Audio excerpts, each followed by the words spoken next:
Hi, everyone.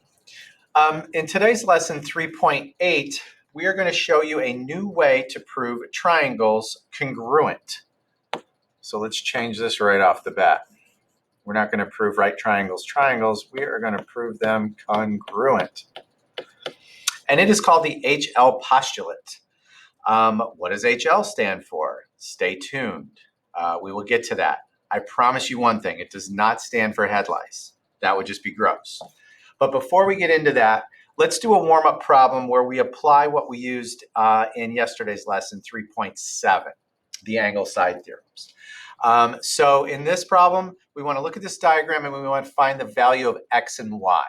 So going back to yesterday's lesson, go ahead and see if you can figure that out. Pause the video right now and figure out the value of y and x. Okay. So yesterday we learned that if two sides of a triangle are congruent, then the opposite angles are congruent. So what we see in this diagram right away is we have two congruent sides, meaning if we look at the angles opposite them, those angles should be congruent. All right. So let's just remind ourselves in those symbols so we can keep it short, right? If two sides of a triangle are congruent, then the opposite angles are congruent, all right? So we've got a very easy solve for y here, right? We know right off the bat that those two angles are congruent, so y must equal 52. So we're halfway there. Now, to solve for x, we can use what we know about triangles in general, right? I'll go ahead and write the 52 in here. We do know that all the angles of a triangle add up to 180. So let's just make an equation based on that, okay? So angle A plus angle B plus angle C must equal 180. So plugging in values, we know that 14x plus 6, which is angle B, plus 52 plus 52 must equal 180. All right. Now let's simplify, combine terms on the left side. As we combine all these terms, we get 14x plus 110 equals 180.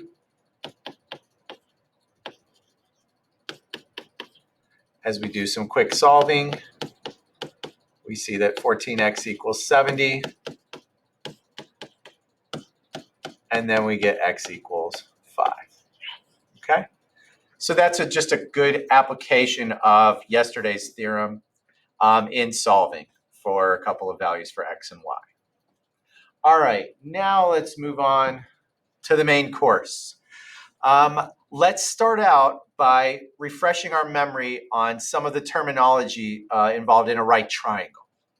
So go ahead, pause the video now and try to label where the right angle, where the legs, and where the hypotenuse is in this triangle. Okay, let's see how we did. You better have gotten the right angle, right? We've been working with that enough. So obviously the right angle is here. That's the easy part. Now we need to talk about the legs and the hypotenuse. I'm going to talk about the hypotenuse first because I feel like you're going to know where that is, right? The hypotenuse in a right triangle is across from that right angle. And that's very important to know when we're dealing with a right triangle. The hypotenuse is across from the right angle, and we know that that's the longest side of the triangle. And based on what we talked about in 3.7, we now know why. We had that connection between a side and the opposite angle. We knew from the theorem that if two sides are congruent, then two opposite angles are congruent. But we also talked about that if the side is larger than the angle is larger, and vice versa. So what we have here is the right angle has to be the largest angle in a right triangle, because knowing what we know about triangles, the other two angles together have to equal 90. So we know those are both acute angles. So the hypotenuse is across from the largest angle. That means it has to be the longest side. That's our y there. And of course, that leaves us with the legs, which we hopefully remember are the two other sides of the right triangle. We specifically call them legs in a right triangle, and they're the two sides that meet at the right angle. All right, they form the right angle, and the hypotenuse is across from the right angle. All right, so you might be making that connection already. You might be looking at this and saying, wait a minute, I see an H and I see an L. And you would be correct. The HL theorem is the hypotenuse leg theorem. And it tells us if the hypotenuse and leg of one right triangle are congruent to the corresponding parts of another right triangle, then the triangles are congruent. And we have that represented in this diagram here. So we have triangle ABC and triangle DEF. They're both right triangles. And if we're able to establish that one set of legs is congruent and the hypotenuses are congruent, then we have congruent triangles. You might be saying why. You might look at this and say, but this isn't a side angle side or an angle side angle. So this doesn't fit with anything we've done before. And you're right. It looks like an angle side side, which is something that we've said doesn't necessarily mean congruent triangles. But the fact that they're right triangles is why this is sort of a specialty theorem. We could spend a lot of time proving it. It really gets down to the Pythagorean theorem, which says that, we talked about, I think in the past, that we call I won't do that yet. We call the legs A and B, and we call the hypotenuse C. And we say that A squared plus B squared equals C squared. That's our Pythagorean theorem. So what we can kind of figure out here is that if the C's are congruent and the B's are congruent, then to make that math work in the Pythagorean theorem, the A's have to be congruent too. So really what we're kind of doing is a fancy side, side, side here. But that would take a lot of steps in the proof. So what we're establishing is that in a right triangle, if we have two legs congruent, and if we have two hypotenuses congruent, then we have enough to say that those triangles are congruent, all right?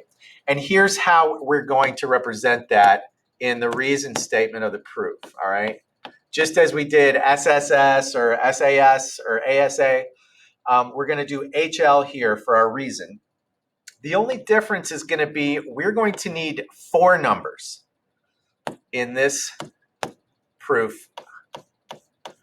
And what we need first is one right angle. So we have to establish a right angle in one of the triangles. Then our next step is going to be the other right angle in the other triangle. Then we're going to talk about one set of legs being congruent. And lastly,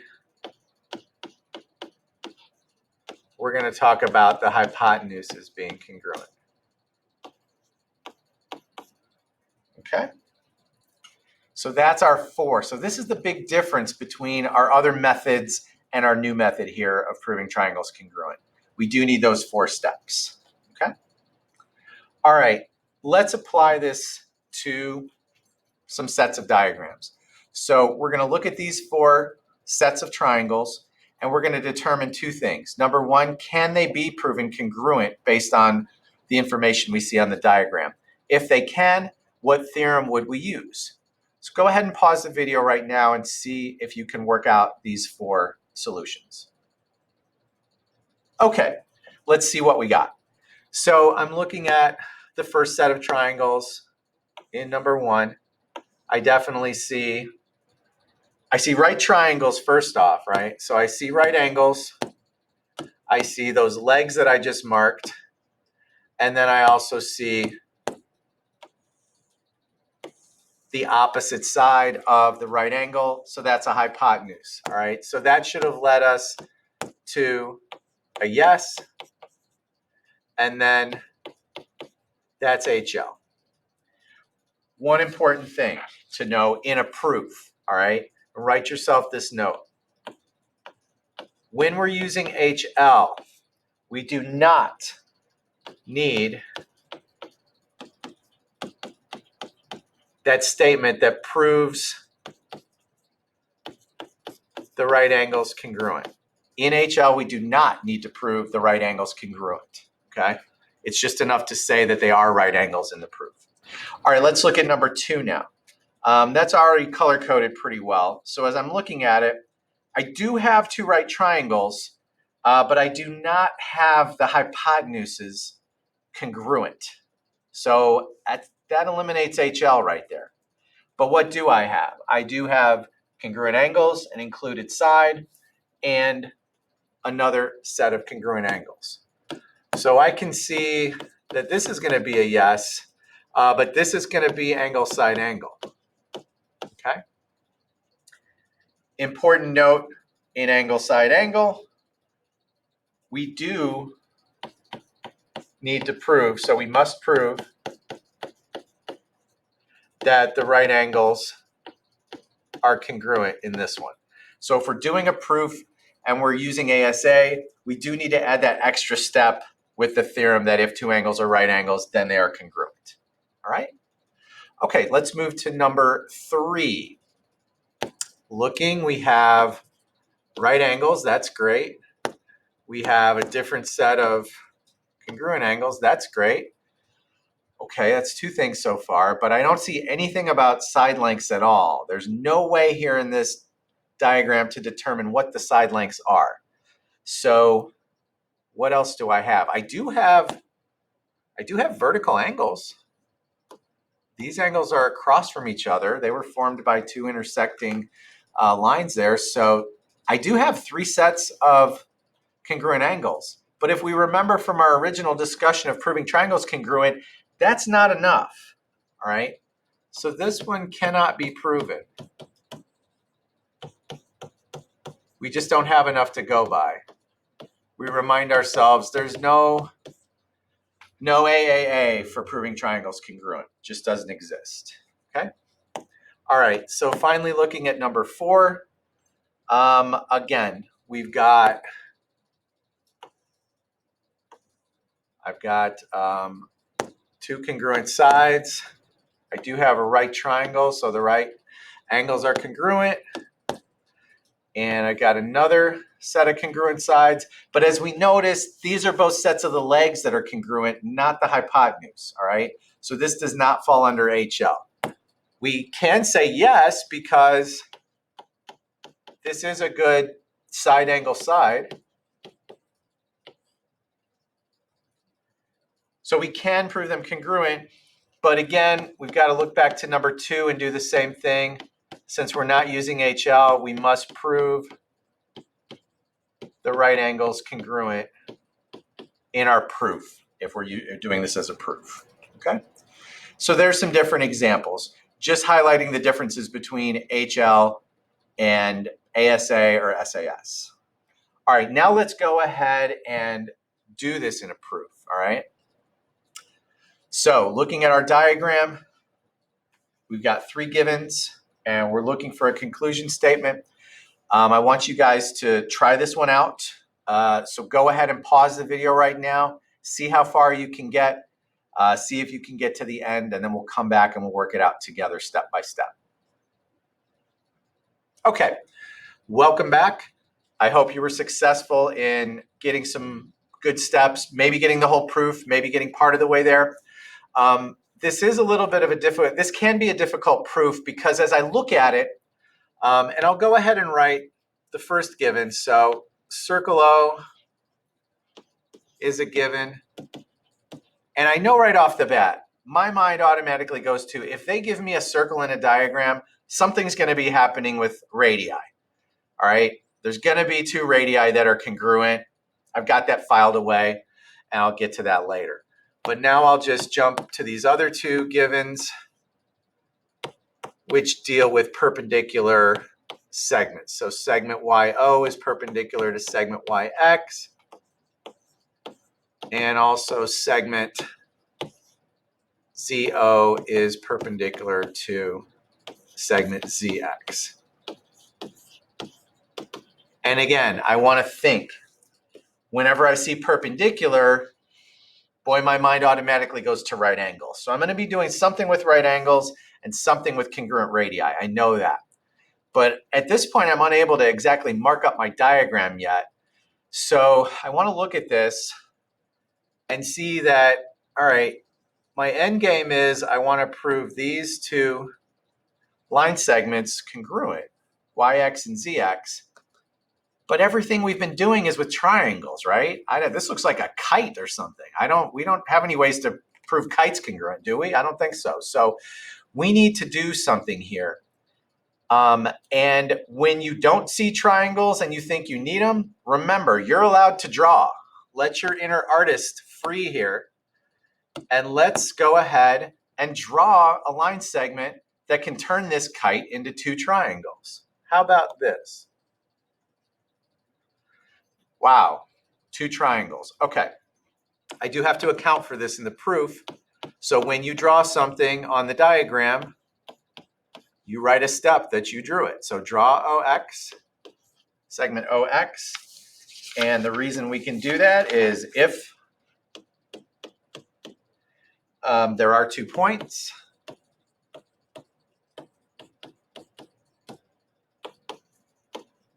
then there is a segment between them. You may not see that segment at first, but it exists and you are allowed to draw it. So because we have point O and point X, I can draw that line segment in between it. And now I see two triangles. Okay, now let me try to set about proving those two triangles congruent. Since I'm on this step, since I just drew this, and I can see that this line segment OX that I just drew is actually part of both of these triangles, I'm going to go ahead and say that it's congruent to itself. So I'm going to say that segment OX is congruent to segment OX, and that is due to the reflexive property. If something is congruent to itself, anything is congruent to itself, that's just the reflexive property. So I can go ahead and mark that congruent. Now let me go back to the first given. All right, I've got circle O. I told myself that that meant something about radii. So let's find the radii here. Where are they? All right, I see segment OY is a radius, and I also see that OZ is a radius. All right, and obviously we know that if two segments are radii of the same circle, that they're congruent. So I'm going to have to do two steps with this, right? First, I have to say that they are. So I'm going to say that segment OY and segment OZ are radii of circle O. Okay. We remember from our list that we're allowed to assume that from the diagram. Okay. The biggies that we're allowed to assume now are straight angles, radii, vertical angles. So remember what you are allowed to assume from a diagram. Now we go to the next step, which is that they're congruent. So OY is congruent to OZ because if two segments are radii, and this part's important, of the same circle, then they are congruent, all right? And we established that they're both in circle O, they're radii of circle O, so we are allowed to say that reason that they're congruent. All right, so now we can mark them as congruent. Okay, great. So far, we've got two sets of sides congruent. Now what do we have? Oh yeah, back to those other givens. Perpendicular. So YO is perpendicular to YX. All right, I know that means a right angle. So let me find where that intersection is. Okay, I know I've got a right angle there. So we're going to say that angle OYX is a right angle. And this is just our definition of perpendicular segments in if-then form. So if two segments are perpendicular, we were told these were. Let me write this correctly. If two segments are perpendicular, then they form right angles. Okay. And we've got another given that looks exactly the same over here. That's ZO perpendicular to ZX. So that right angle that got formed was angle OZX. And that would be exactly the same reason word for word as number 8. So we can just say same as 8 there. All right. Okay, now let's pause and take a look at what we have. Two right triangles, that's good. Two sets of legs, congruent. And as we look across from the right angles, aha, OX is the hypotenuse of both of those right triangles, and we established that it's congruent to itself. So we do have an HL situation here, all right? So let's go ahead and call these two triangles congruent. So that would be triangle OYX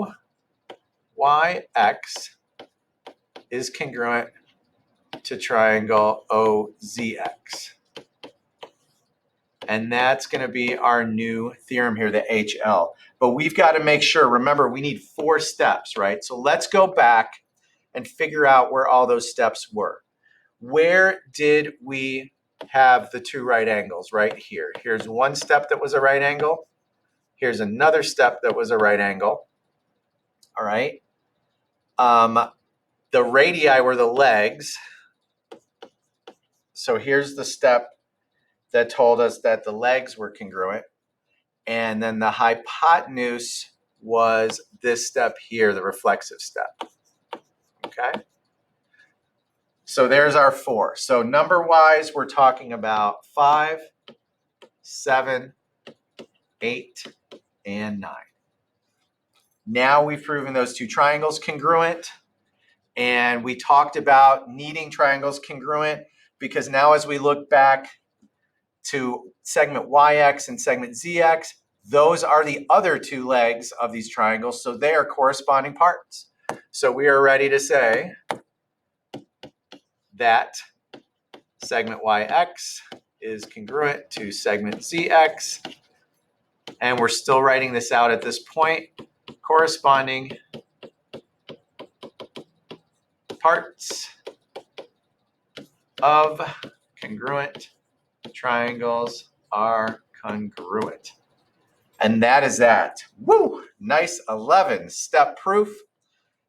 HL, our new theorem, and there you have it. All right, wrapping up. HL, of course, standing for not head lice, but hypotenuse leg. We need those 4 numbers in parentheses. 2 of those numbers need to be the steps that say right angle. The other 2 are showing hypotenuses are congruent and legs congruent. If you are using HL, you do not need to prove the right angles are congruent. You just need to say that they are right angles, 2 different right angles. If you're using SAS or ASA, the old ways that we were proving triangles, you do need to prove that they're congruent. So you need that extra step if you're using SAS or ASA. And that's our lesson for today, guys. That's one new way to prove triangles congruent.